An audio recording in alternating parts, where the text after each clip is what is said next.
গুগলে সার্চ করছিলাম ভালো মেয়ে চাই, গুগল বলে সরি আমরাও খুঁজতাছি।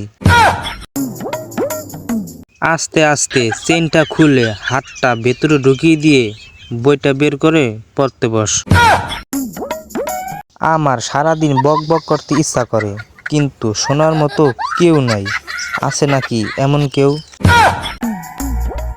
সিগারেট খাওয়া ছাড়তে চাই, কিন্তু এই কথা ভাবতে ভাবতে আরেকটা সিগারেট খাওয়া লাগে। ছোটবেলায় ভাবতাম বিয়ের পর বাচ্চা কিনে আনতে হয়, এখন বুঝি অন্য কিছু। তোমরা কি এমন ভাবছো? আমি আম্মুকে বলি বউ লাগবে বউ, মা বলে কি বললি? আমি বলি বই লাগবে বই। মেয়েরা এক সাইডে উড়না দিয়ে কি বোঝাতে চায়, অল্পতেই সন্তুষ্ট থাকুন। মানলাম আমি একটু বেশি কিউট, তাই বলে এভাবে কিস দিয়া দৌড় দিবা দুষ্টু মশা। ঘরে দুধ নেই, জেনেও দুধ চা বানিয়ে দেওয়ার নামেই 12 বাজারি। সিঙ্গেল থাকতে থাকতে রিলেশন বালাম ভুইলা গেছি।